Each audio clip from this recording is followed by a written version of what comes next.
Ay. Thank you sa insider. And titignan natin kung may chance ba makakita tayo ng mga kaibang picks tulad ng Eve, jungle na nabanggit ni Boyd. As we head on to the draft ng game number 3. Pero syempre, bago ang lahat, titignan muna natin ang mapa na gagamitin para sa ikatlong laro ng serye na to. Broken Walls nga ba ulit? Or baka this time around, iba na yung makita natin. Matanong lang kita, Flying Clouds yung mapa natin. Matanong kita, Boyd, anong favorite map mo? Flying Cloud. What? Flying Ayun Cloud. na. Wolf, parang good luck charm. Oo nga eh. Flying Cloud, oh. Oo nga eh. Aside kay Pando, may panibago tayong good luck charm. Especially if manalo ang Team Falcons dito. Ire-require kitang bumalik dito sa panel. Para supportahan ng Falcons. Okay. So, usapang trades, usapang first pick. Sana kunin na ng Falcons yung Jushin. Ay, kaso naman. Never mind. Okay, ito boy, sobrang bigat na tarong na to. Open yung YSS tsaka Lance. What do you think if you're Team Falcons? YSS. YSS? YSS. Bibigyan mo yung Lance. Ayos na rin yun. Game 3 na rin naman eh. Sabagay. Sa best zero. Sabagay, kasi nung game number 1, trinay na lang kunin yung Lance. Hindi gumana eh. Okay, tingnan natin. Ayaw talaga bigyan ng hero si Few. Pag nagawa ISS ang Falcons, Lance Alice na ba kunin ng Team Liquid doon? Pwede. Kasi mahirapan na si Kyle position lalo pag Lance sa Alice. Sobrang hirap mag-YSS pag ganun yung lineup ng kalaban. Tingin mo ba itong ginagawa ng Liquid is talagang pinupuruhan itong si Few? Kasi constant yung Zushin tsaka for sa trade-off. Ayaw na rin na siguro nila ng mabigyan ng magandang hero si Few sa mid. Nako po. Okay, YSS na. Ito na ang Boyet reveal. YSS first pick for Ito na Team Falcons and TNPH. Ito, tempting to Alice Lance na to. Okay, Carl Easy at pati na rin kay Sanford. Pwede nga Alice plus tank siguro. Kasi hindi pa na sila record. Ayun. Ako, yan na. Gatot siguro. Gatot. Nakaban eh. Ay, naban mo. So, yung alternative, Hylos, ganun din. Yeah. Same. Nako, nangyari yung sinasabi ni Boyet dito, yung YSS best pick for Team Falcons. At least hawak nila yung pinaka-comfortable hero for Kyle Easy. Pero again, nasa harap nila si Lance Master na si Carl Easy. Any other options here for Team Falcons para at least medyo mabawasan yung threat dito ng first 2 picks ng Team Liquid? Franco o kaya yung Grok. Yun yung nakikita ko dito para sa Falcons. Grok siguro. Grok for tank tapos. Grok Kimi, ganun. Grok for Urain. Oh! Okay. Medyo, usually, yung mga Uranus na ganyan kaaga, nasa red side yan. Pero now we see it on blue side. And Kimi. naiipit talaga si no? Si Few. Do you think ipit to or comfort pick din para kay Few? Hindi ko comfort pick din talaga. Baka mag-double fighter din talaga siguro sila sa lineup na to. Ganun na. Para dalawa na yung nila dito. Pang Scaling. late game nila eh. So, fighter, Super Marco. Yeah. O yung madami pa naman mga options. There still is the Ruby. CC's bad. So, I think the last fighter game ni Super Marco was, hindi ko kinoconsider kasing totoong fighter si medyo mage yung tingin ko sa kanya. Mage eh. Pero I think first week din nung regular season, yung Naka-Bane, no? Oo. Angela din. Pero tingin ko dito para sa TL yung, ayun nga, Alice. As expected. Nabago lang dito yung sa Hylos. And ewan ko, minsan pag first 3 picks pa lang, parang feel mo na yung lamang eh. Dito para sa akin, Team Liquid lamang dito, sir. Ikaw, happy ka ba sa nakikita mo dito, Boyet? Knowing na, syempre nakasuporta ka sa Team Falcons. Papabuntong hininga na lang ako. Malalaman natin yan sa execution na lang din talaga. Humingi siya ng malalim, mga kaibigan. Kung may iwasan talaga ni Kyle yung mga threat sa kanya, lalo na yung first 3 picks ng Liquid, medyo mahirap din talaga sa lagay ng YSS niya. Yeah. I mean, may second phase ba naman? There's still heroes that can actually fix the scum from Team Falcons. Kasi one thing na problema nila is, I think medyo kulang sila sa lockdown and sheer damage against the Alice and the Hylos. Lalo kapag pumasok yung Glorious Pathway, yung Torrents of Ruin. Parang ang laki ng wombo-combo ng Team Liquid. So medyo nakakatakot siya. And tinanggal na naman yung Hilda ni Ogwen. Although existing pa yung mga suppress heroes. Yeah. Makakuha sila ng isa kung sakali. Kung aabot sa kanila, Kaja or the Franco. Whereas dito sa Falcons, good ba naman sa Lunox? Tingin ko pwede na rin lang gamitin Lunox. Kaso yung 4th pick na sa TL. So, yan. Meron pa rin Kaja dito yung Falcons. Inaiwan eh. Harenban. Fine. So, Parang laban na ng fighter gold dito. Mukhang. Tingin ko mage muna kunin ng TL, no? Para mage. last pick nila yung gold. Pero pwede pa nila ma-flex kung pang-gold din talaga yung mage na pipick nila. Yeah, that's true. Or baka gusto mo, ultimate throwback ka, Oheb Alice. Kaso tak na yung Alice ngayon, hindi na mage Alice eh, no? Nag-aalis ka sa jungle. Hindi. Hindi ako nakakuha insider. Pwede pa ba ang Kagura dito? Feeling ko parang Kagura sa papasok liquid pwede. TL, no? Kaya nila burst yung Uranus eh pag nag-gagara pa sila. And I think safe pick siya kasi parang wala nang tank na pwedeng ma-fix. Ayan na. Pero hindi jungle support. Eve mid for TLPH. I think nung game number 2, tinanggal to ng Team Falcons, if I'm not mistaken. So, at least may naiwan dito for Sanji. Now, the question is, anong fighter gold date for Super Marco? If they're running the double fighter, Bane. Kaya ba ng Bane to? Hirap ata. Mahirap din ata eh kasi box sa kanya, flicker agad eh. Esme siguro. Siyempre, ikaw YSS, di ba? Kung nari ko yung YSS, anong gusto mong fighter sa gold league? Siguro yung mabibilis na lang na siguro panggilid. Chu. Oo, Chu. Siguro Chu pwede. Chu Super Marco, Mahirap mag-Bane dyan eh. Hirap mag-Bane. Parang death sentence ata. Esme ata. On! Owner! Sun rises when Okay. I give the word. Check yung kalid para sa akin. Grabe, insta-lock. Granger. Well, Granger yung nilabas dito ni Oheb. I think comfort lang to for TLPH. They got what they wanted in first 3. Pero, Boyet, matanong kita, itong second phase ba ng Team Falcons ay enough or kailangan daanin sa matinding execution?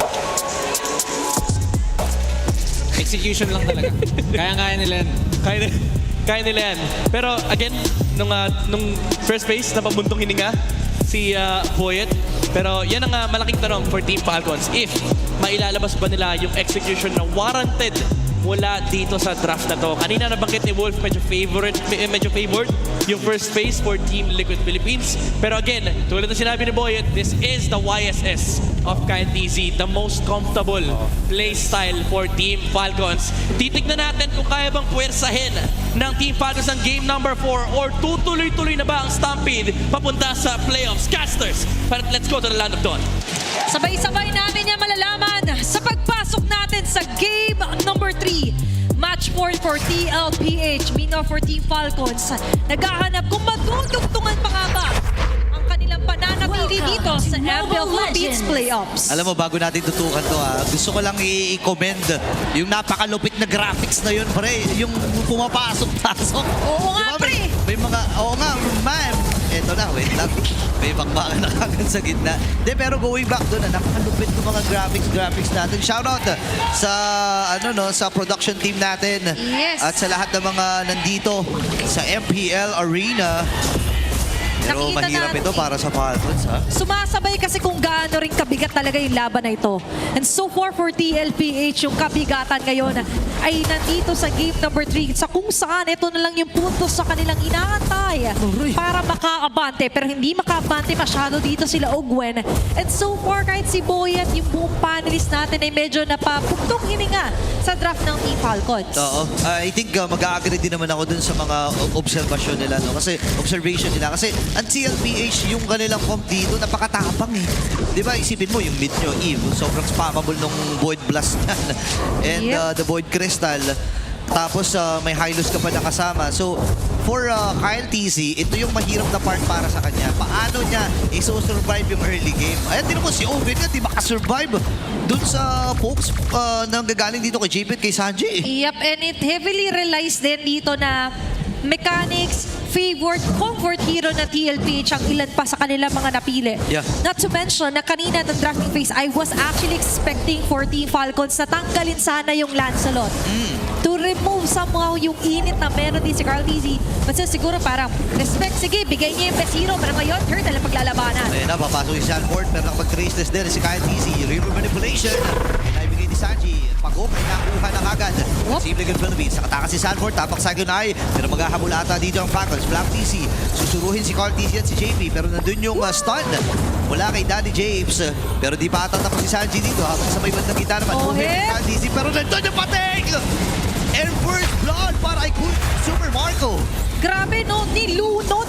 Kung hindi ka madada sa package pakiusapan, nilunod ng Daddy Catch dito ni Super Marco. What a great way to somehow make it to their advantage yung ganong ikot sama sana ni Oheb. And for me, for TLPH, yun yung kailangan nilang bigyan na magandang communication here para sa gold laner nila. So far for Team Falcons, dyan nila kaya naman na i-outmaneuver TLPH. Katulad nga sinabi ni Oheb, or by the way ni Boyet, Oo. execution ang labanan dito sa game number 3. Yun na pagalingan na pumindot Macro-micro na talaga hindi na to about sa mga heroes na gamit nyo Kasi normal lang naman talaga yun, may mga counteran And ang ganda ng sinabi ni Boyan doon, pindutan na lang.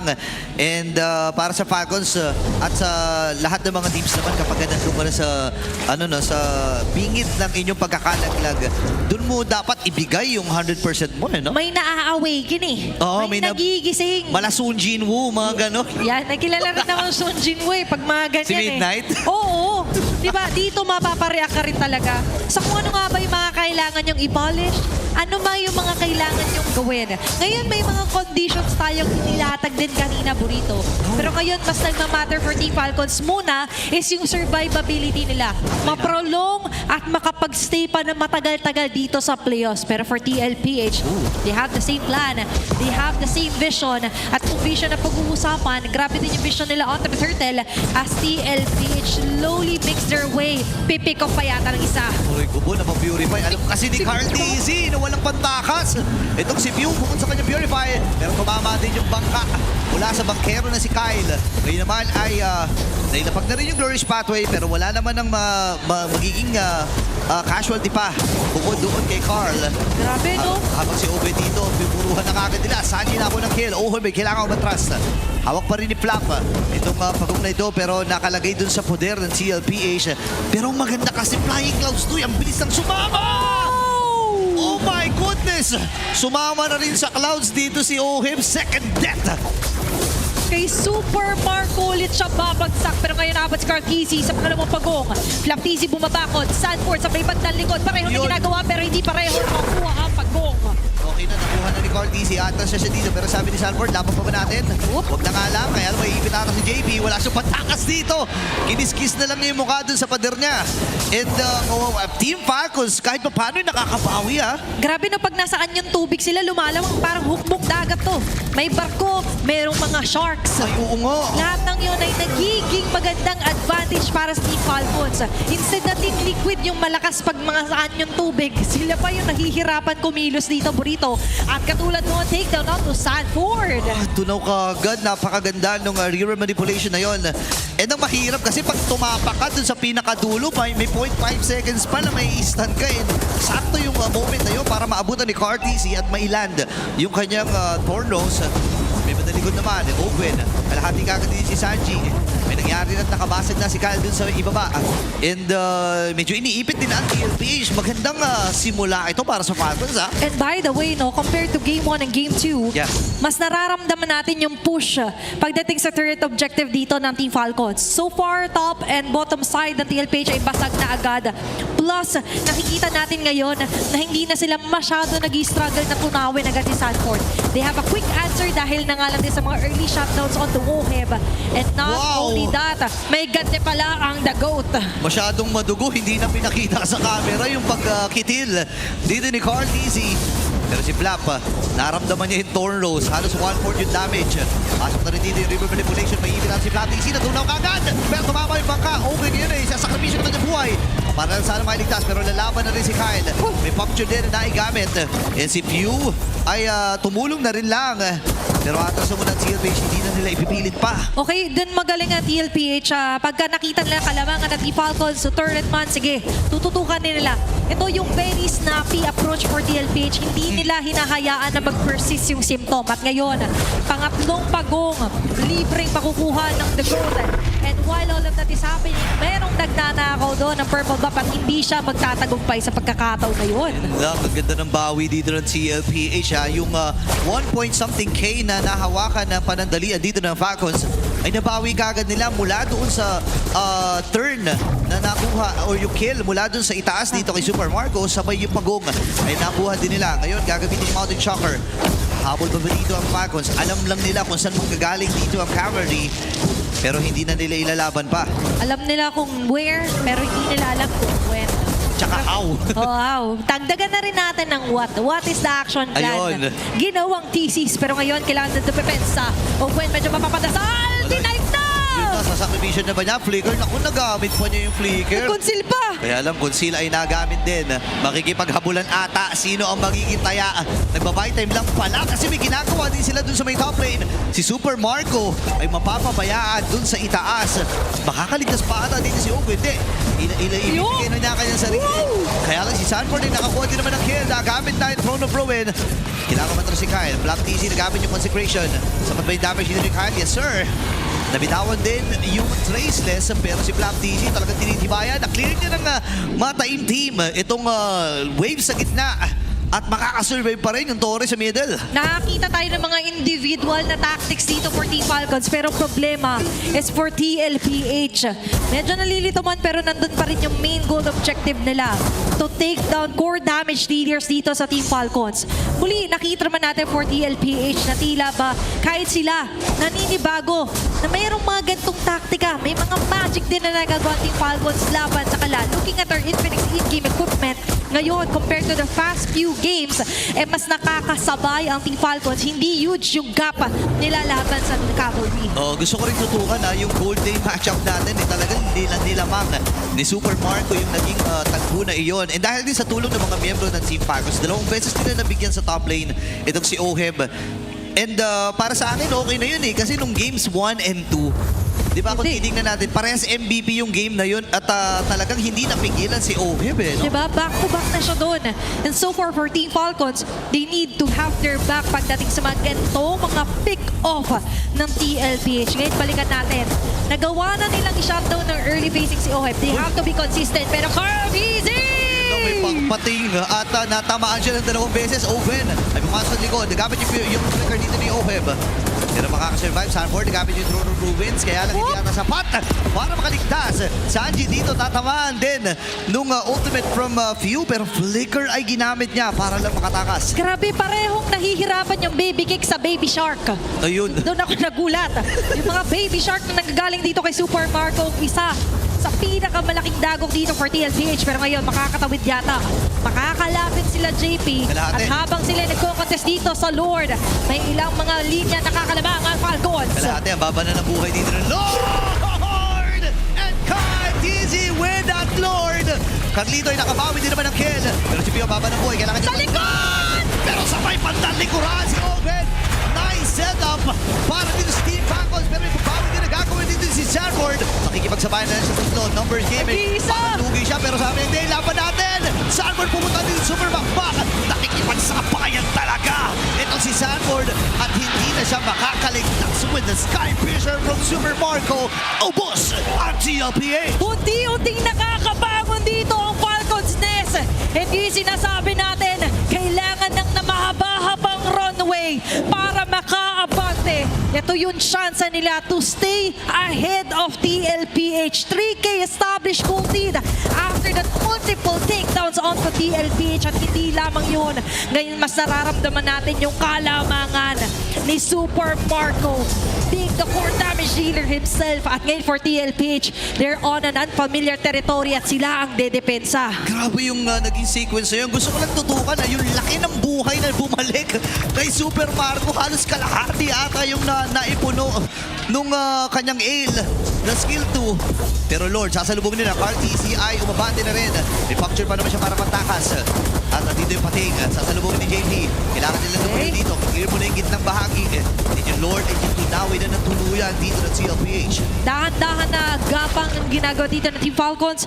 Great tactic din na hindi nila masyado pinilit. Dahil remember for TLPH, maganda sila at magaling yung kanilang draft kapag yung mga ganong turnaround na bumababad ang ilang mga members ng Team Falcons. Kung kaya naman hindi nila binigay yung conditionless na yon, sila na mismo yung umaawat. Sila na mismo yung nag-i-establish ng limit muna nila.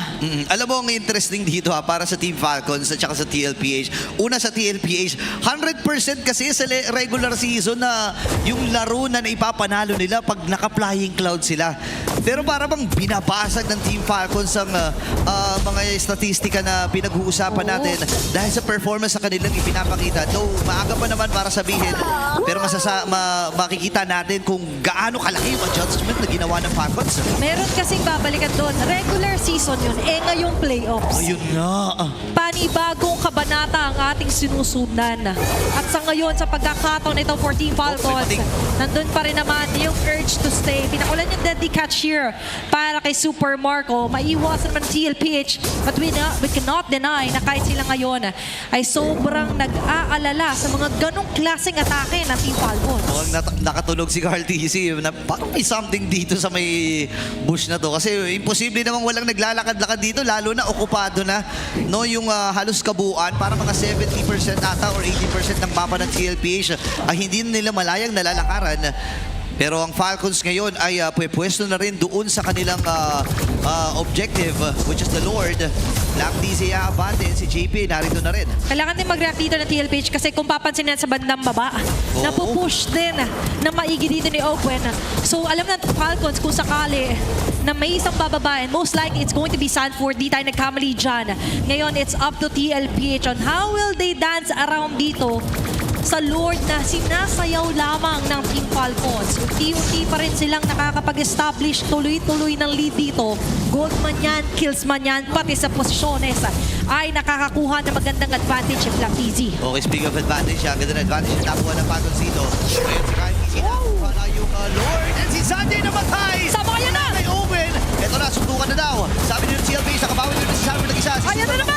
Ang main damage dito nila na maalam. Black TC ngayon ay aabante na rin. Carl TC nakakuha na ng kill. Ngayon si Carl TC masyado pang malayo. Ang sakit ng mga normal hits dito ni Owen. Pero si Carl TC ay nandito na Thornrose ay nabitawan na rin niya. Sabi ni Carl TC, lalaban pa ba dito ng CL? Hindi na muna at atras. Dito ang Cavalry. 7 seconds para kay Sanji. Aabot naman para dun sa base siege na niluluto ng Falcons. Maski si Sanford ay may aabutan pa na dedepensahan dito. Team Falcons has the ball right now. Maari rin naman nilang may maximize yung Lord na dala-dala nila. At kasabay nga niya ng kanilang pagtunaw sa batang kambing sa bandang baba. Nandito ang puwersa ng idol ng mga kids. Even Flap TZ is that confident na walang sino man sa TLP ang kayang sumagasa mag-hold down sa kanya. Napakahapdi nung damage eh. Hindi ko alam kung galing ba kay Pio yun or galing kay Kyle TZ. Pero eto na, mamamain na ni Super Marco. Every cooldown ng pating pwede niyang ipatoyan dyan sa torre para unti-untiin.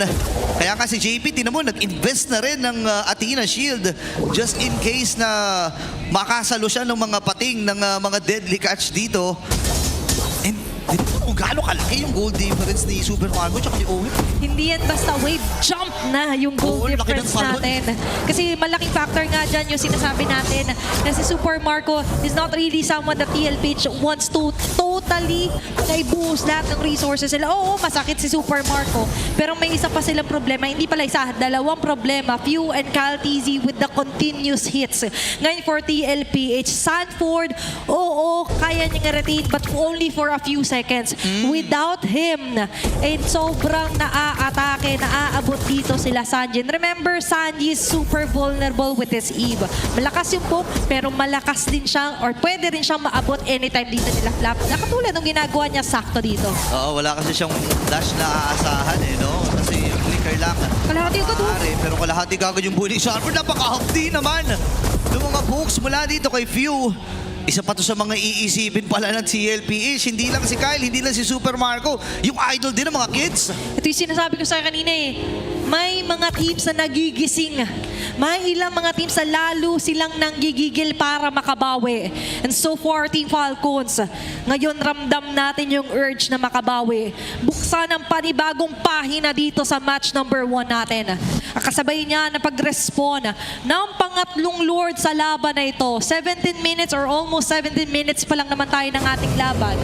Meanwhile for TLPH, still, they're capitalizing na kaya naman pa rin nila mag-clear wave. Problema dito, Burrito, is bukas kasi lahat ng kanilang base sa bandang gitna, pati sa top lane. At yung baba is still action in progress para dito kay Ogwen. Actually, medyo maswerte pa nga ang CLPH kasi sa bandang itaas tumubo yung Lord, no? At least makiklear nila ng maaga yung wave kung sa itaas si Feverman. Pero sila pa nga nagsisimula. Ay. At least Action. si Kyle TC masyado pang malayo. Makakalapit siya dito. Kalahati yung buhay ng Lord. Tapos sabay pa ng likod si Ugin. May pinaplano, ha? May niluluto dito. Tarak panalo ba ito para kay Ogwen na pati sa likod? Ako nakuha ni Kyle TC. Pumasok din si Open. Pero makakasurvive si Sanji. Kailangan naman tras ng mga miyembro dito. Pero nabugahan ni Super Marco. Gamit din ni Flap TC. Lord ay hawal TLPH. Pero mag-isa na lang ang batang kambing. Kumpleto pa ang Team Falcons. Making it a triple kill! At ngayon sa game number 3, kakayanin na bang i-extend ng Team Falcons ang kanilang kalamangan na pag-stay? Ang kaya na nga i-extend ang Team Falcons sa kanilang buhay dito. Game number 3 para sa Falcons. A 2-1 score for match number 1. Mag-i-stay pa rin ang Team Falcons. And after that game, pupunta muna tayo sa ating panel para himayin ang aksyon sa kaganapang yon. The most competitive season. And ito pa rin ang pruweba, Team Falcons. Hindi sila papayag na ma-sweep sila ng Team Liquid Philippines. It's all about the execution. And because of that, we go to game number 4. Wolf, ano nangyari sa game na to? Super Marco happened sa laban na to. Yung mga flicker tapos second skill na combo niya, yun talaga yung tumunaw sa side ng TLPH. At ang nakapansin-pansin dito is hindi masyadong nag-online agad itong si Sanford. Eventually, naging problema naman siya ng side ng Falcons. But in the early stages, nakita natin na maganda yung spacing mula kay Super Marco. Yung kanyang pwestuhan. The only time na na-wipe out talaga dito yung Falcons or na kuha yung kill kay Super Marco is nung nauna siya na mag-flicker tapos hindi niya na-complete yung kill. Pero naging sagot naman yun, pag-overload lang sa shoot damage. Yun, uy, nilangoy na nga at mababalikan natin dito yung kanyang Sky Piercer, di ba? From this Bane na nag-react actually. And off-cam guys, nag-react talaga kami negatively dito. Nung nagulat kami. Well, I wouldn't say negatively, more like surprised, Mr. Midnight. Ako, sasabihin ko na, negatively. Negatively. Aamin ako, negatively. Pero ito minsan yung mga games na talagang makikita mo from MPL Philippines. Yung ang analysis ay ito. Ang laro ay kabila, opposing. Kasi dinadaan talaga sa matatalinong approach pagdating sa laro. Even sa mga moments din sa game natin, yung mga rotations ni Super Marco, you would think na parang okay, magiging greedy siya, bumuo siya ng Holy Crystal muna. Pero super smart nung ikot niya. May 2 beses niya na-punish si Oheb. Una yung double lane rotation ni Oheb, yung Granger, kasi alam nila medyo telegraph, alam mo naman na pupunta ng mid lane yan, and isa lang yung dadaanan. And ito yung mga bagay na siguro nagpabago ng takbo ng laro, kasi sa draft, makikita mo na parang, paano nga naman lalaro ito ng Team Falcons, lalo pagdating sa team fight, pagdating sa mid game, pero in-adjust ng Team Falcons yung laro nila. Yeah. And the difference between yung Katatkajan tsaka itong Hylos skin na nila ng TLPH, kasi parang halos parehas din yung nature ng dalawang heroes. The thing is, hindi masyadong nakakakonect ang isang Hylos kapag wala na siyang ulti. And in this case, nung lumalalim na sila Sanford, hindi siya natutulungan niya yung mga teammates. And then itong si JP has to also think about itong si Sanji. Now, na-mention natin yung draft, even with itong si Mr. Boyet, sinabi niya na isang bagsak lang, isang latag plus bagsak, which means Hylos Ultimate as well as Eve Ultimate, mahirapan na itong si Bane. Pero kabaliktaran yung naging scenario. Kapag naglalatag yung TLPH, mag-flicker in pa. Yes. Confidently itong si Super Marco kasi alam niya na useless kung yung latag, kung mababurst naman niya yung Eve nang ganun kabilis. So imbes na defensive use, sabi ng Team Falcons, wala namang point pag hindi natin ginamit, mababurn pa din. So might as well gamitin natin para yung Team Liquid yung mabigla. Kumbaga, kung mapapa-flicker out ka rin naman sa reload manipulation, bago pa lumabas yung reload manipulation, gamitin mo na yung flicker to do something else. And usually, si Oheb yung nakakawawa, nabubugahan siya. And I think, isa rin sa mga bagay na nagpabago ng takbo ng laro. Kasi ako, firm believer ako na hindi ganun kaganda maglaro ng Khalid kapag may high loss, kapag tank yung Khalid. Pero because yung adjustment ni Ogwen, naging damage yung Khalid. Mamaya makikita nyo in just a bit. Full damage, by the way, yung Khalid ni Ogwen. Parang Thrill, tsaka naka-thrill pa siya. Oo, ang ending, imbis na pinapunish ng TLPH yung Team Falcons, sila yung nag-aabang, teka, hanapin niya si Ogwen. Yeah. I guess kasi yung Eve ay magpapahirap dun sa Bane in some ways. Pero kapag naman merong tatalo dun sa Eve, kapag nag-ult siya, it guarantees na kukonekta rin yung Khalid, yung Bane ultimate, the Deathly Catch, as well yung second skill. And kapag tumama kasi yung second skill, na mahirap iwasan if you're Eve, obviously, pwede ka rin pabandahin ng first skill, which means na matataas talaga yung damage output dito ni Mr. Super Marco. Yeah. And you can see Ogwen with maximum damage items. Ang pinaka-defense na niya was Tough Boots as well as the Dreadnought Armor. Enough na kasi, again, isa sa mga criticism natin sa tendencies ngayon ng TLPH, magic-based sila eh. So parang, you can also see the TLPH, wala silang way to actually deal with Ogwen apart from Mr. Oheb na, technically speaking, ay kina-counter din naman ng isang Khalid. Yes, kaya parang pagdating ng late game, hindi rin makapaglaro yung Granger kasi kailangan niyang isipin yung Raging Sandstorm, tapos may Uranus mga harang, and also he has to participate during yung mga instances na papasok dito yung TLPH. Yung medyo weird yung positioning na iti-take dito ni Oheb. And in fact, pag tinignan mo yung lineup dito ng Team Falcons, medyo ano pa nga ito Wolf, di ko alam kung mag-aagag pero medyo cardinal sin.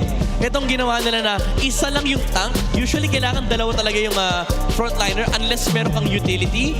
Pero because of the Uranus, kino-consider ko si Uranus na medyo 2-in-1 na hero, na-allow talaga itong Team Falcons na okay, may ibang ruta na tinig si Ogwen. Masasabi ko nga, medyo RG yung approach eh. Kasi sa RG minsan, madalas, full damage lahat. Walang bibili ng tank item, walang bibili ng sustain, and minsan nakakalaso talaga itong pagdating ng late game. By the way, Uranus Esmeralda mukhang lumang kwento na yun. Uranus Alice na ata ngayon, ang dalawang nagbabakbakan. Again, pares yung gusto nilang ma-achieve. Ang main difference lang with the Uranus is di hamak na mas makunat siya. So, I guess ito si Flaptizi, nagkakaroon siya ng mas mataas na option na para manggulo din talaga. Whereas, when you're playing the Alice, concerned ka pa dun sa initiation factor mo. When it comes to Uranus kasi, isa lang talaga yung trabaho mo.